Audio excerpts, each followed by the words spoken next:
Unlike anything else on radio today, it's a front row seat for great information with today's leading experts. The Millionaire Maker, Hilary Kramer. And welcome to the show. And tonight you have Hilary Kramer. We gave Kevin the night off, and we're going to make him proud with some great stocks, especially as we look forward to 2023 and try to put 2022 behind us. It was quite a year, that's for sure. We have Steve Madonna and Scott Martin with us, my colleagues. Steve, how are you doing tonight? I am great, Hilary. How about you? I am really good because Costco has decided to continue their $1.50 hot dog, including the soda. So, look, there are some really good things in this world. That's what that proves. Simple pleasures are the best. Yeah. However, that being said, if you did own Tesla stock and bought it on January 1st of 2022, you would be down almost 61%. So there's some bad news out there as well, and even some stocks that never seem to have ever gone down, you know, have really had just a horrible year. Look at something like Apple, right? Apple, everyone continues to adopt Apple and adopt the different devices of Apple, and still the stock is down close to 26% on the year. Steve, you are part of my team, and you are the best. You are just the absolute best. What do you see for 2023? What is your outlook for the stock market and the economy? It's really difficult to judge for now. I mean, there are some positives out there.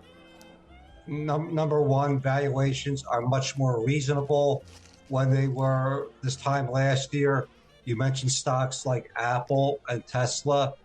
I think, you know, that those were largely valuation stories where, you know, what the stocks were selling at were unrealistic relative to their futures earnings prospects. I'm not saying they're cheap now, but they're showing a lot more reasonable than they were a year ago. Number two, while we were just getting ready to begin a Fed tightening cycle now, we are coming, you know, most likely toward the end of one, with hopefully inflation peaking as well. So that's another positive. On the negative is the outlook of earnings is more uncertain.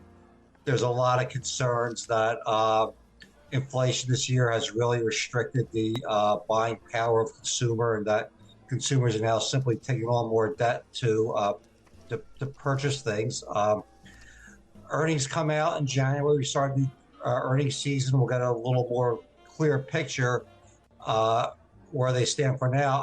I wouldn't be surprised, though, if expectations so low. We do have an earnings rally. We have a rally in January.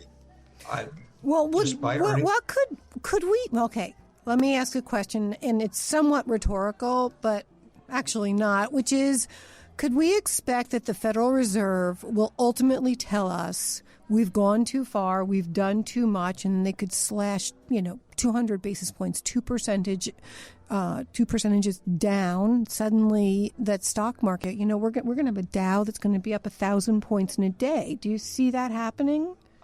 Not right away. I think, and they will never admit to a mistake too. They'll just say we changed because of the data changes. But he wants to see the 12-month inflation rate get down to 2%, and then he's going to keep it for a while at whatever rate is once it does get down to 2%. So unless there is a complete economic free fall, I just don't think we're going to see that anytime soon. Whew. So that's going to be a problem. But you and I, we've always found, and with Scott, we've always found stocks that are winners.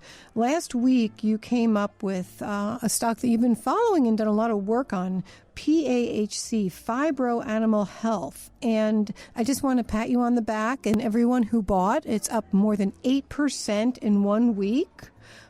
Phenomenal. And Steve, you've been all over the animal sector from the very beginning. I was the one who liked Chewy, which I think you were the least excited about. But you understood, early on the roll-up that was taking place with the veterinarians and the importance of of keeping herds healthy with vaccinations and nutraceuticals and antibiotics. Do you think that Phibro Animal Health, PAHC, which is a great small cap, so anyone could swallow them up real quick, that helps keep the price, nice and lofty. You think it's a really good one to own in 2023? Oh, yes, I do, Hilary. No doubt. It still only sells for maybe 11 times earnings expectations for, I believe, their August 2023 fiscal year. So it's still inexpensive. As I was telling Kevin last week, this was a glamour stock not too long ago that traded well above $30 a share because there's just the feeling is that the middle class throughout the world is growing. They're going to want more beef, more meat, and this was the stock that would help get them there. It was $60. Just looking back at a long-term chart, it was over $50 midway through December of 2018.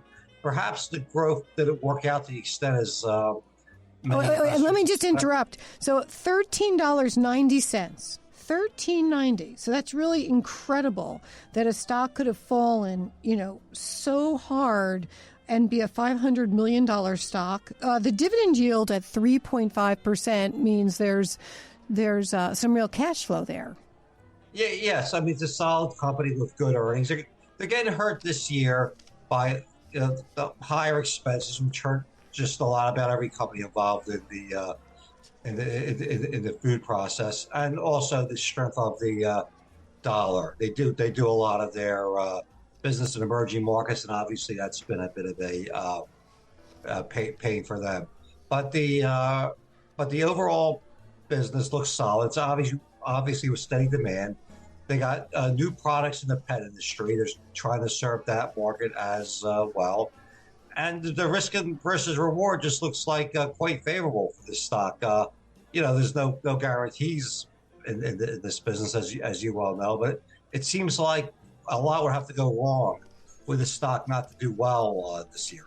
So we are talking about Phibro Animal Health Corp, PAHC, for not even $14, a 3.5% dividend yield, keeping the herds healthy, keeping our pets healthy, and lots of upside in that company, and a lot of panic brought the stock down.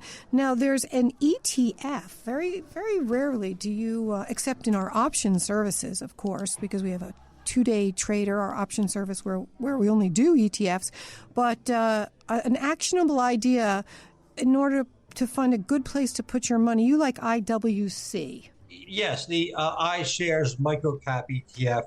They invest in the smallest 1,000 companies of the Russell 2000 small cap index. So they're taking the smallest of the small, maybe companies that have 1.5 billion market caps and below. And I still think we'll see a small cap rally that we usually see after Christmas through the new year. And this ETF is at 106.34. It was about over 150 a year ago. So I think it was 100. It was over 150, and it's 106 right now. Yeah, amazing. So I think for a quick trade for listeners, that should do very well. Okay, and you have a 1.2% dividend yield, and some of the largest holdings certainly are micros, because I haven't heard before of Celldex Therapeutics, International Seaways, Prothena Corporation, Impinj Inc. You have a lot of them are ADR, so a lot of international stocks here. Okay, Steve, I love it. PAHC, and we have IWC, and we are going to come back.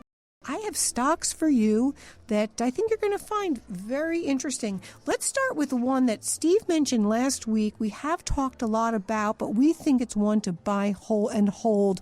Old Republic, ORI, a 3.8% dividend yield on this title insurance company that is older than the Great Depression itself. I like companies that made it through the Great Depression. And revenue's up 32% since actually COVID started, and earnings are up 54% since then. and you have this great dividend yield. But Steve, is title insurance still where it's at when you're in an environment where real estate prices are falling? Well, I think title insurance is only about half their business, maybe a little less now, Hilary. I think it's a small specialty insurer doing, sometimes off-the-wall things like farm insurance. It's just a solid company.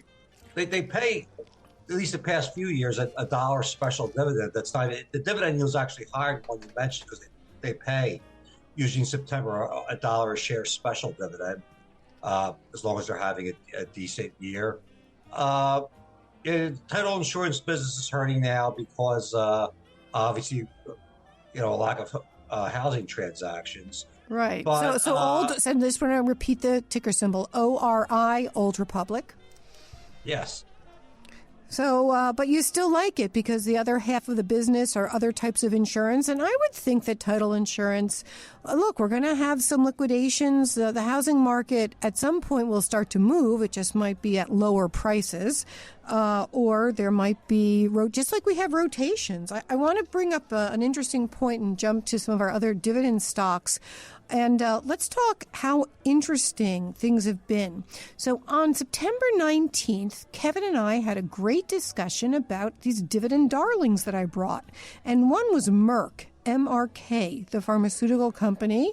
We all know Merck. It was the stock of the 1980s and into the 1990s. And when I brought the stock in September to all of you, it was an $86 stock, Merck, up 12.5% year to date. Do you know that Merck, Scott and Steve, is now up 46% year to date? Yep, 46%. The stock rose over 30% in the last 3 months, $112. The dividend yield, of course, drops as the stock price rises, but it's still a 2.6% dividend yield. So Merck is doing something absolutely right. And I find it fascinating because I've always been a Bristol Myers BMY girl, and that stock is just stuck hovering in that $80 range. But Merck, remember a very interesting principle. Just because a stock is up 46% in 1 year doesn't mean that it won't go up another 46% next year. And that's something we always have to remember. That's how some of the big money has been made. People who have said, I'm not going to be buying Apple because it's already gone from 17 to 50. Never mind that it goes from 50 to 500. So what goes up, there's momentum behind those stocks that go up. There's a whole theory of investing where you have momentum investors. What we do, Hilary Kramer and Scott, Steve, we look at everything from the fundamentals to the momentum to the technicals, and we love looking at the macro. Those are all those factors like taxation and people's interests and trends and geopolitical factors that influence us. So a company like Merck we find very interesting. Now here's one that's phenomenal. Blackstone, BX. Blackstone started as a private equity fund, hedge fund, big real estate holdings, went public. The stock is now $75. It was actually $93 in September. You have a 6.6% dividend yield, and the stock is down 42% year to date. Now, Blackstone, when you're that big, the bank doesn't want the keys to your building. They don't want it. They're going to renegotiate with you. And that's what we have to always remember. And that's why these big real estate companies, especially like a Blackstone that has so much power and influence and partnership with the banks all over Wall Street, I don't see that stock going down much more than 42%. So I like that one as long as Scott and Steve, are you on my side with BX? Hilary, I think one thing you have to keep in mind with Blackstone, the stock's come under some pressure over the past few weeks because they stopped the withdrawals from their private real estate investment trust. It's called gating, right? Is that what they did? They gated some of their investors, meaning there's a gate up, you can't have your money? Yes, that's causing some panic. It's probably not something to be that excited about. Now, could some of their reinvestments take a hit? Yeah, it's possible. But just to give a little background, that you do have some panic selling here. that is probably not totally justified. Which means there very well could be opportunity at 75 for Blackstone BX and that 6.6% dividend yield. Let's jump to a tech stock. AVGO is the ticker symbol, and it's that good old-fashioned Broadcom. Broadcom made a bid for VMware, a $61 billion bid. Broadcom's a $230 billion company. Broadcom makes radio frequencies. They're in cybersecurity, semiconductors for data centers. And the stock's down 17% year to date, but it's in the right arena. There's going to be a lot of pushback on Broadcom buying VMware. The official reason is interoperability interruptions. Basically, could VMware's competitors be harmed in some way? So Europe is taking a good look at this, but you can take advantage of Broadcom stock, which is down while the regulatory agencies are looking at Broadcom, AVGO, and you have this nice 3.3% dividend yield, and truly a company that is in the right arena. Steve, are you with me with Broadcom? Yes, and you have to remember that 17% decline isn't good, but it's actually hung in there very well compared to most semiconductor stocks. I mean, it's a broad-based company, and if you think electronics is going to grow over the long term, then you should like the stock. The valuation is reasonably friendly, so just stick with it. It'll be a solid performer over the long term. Okay.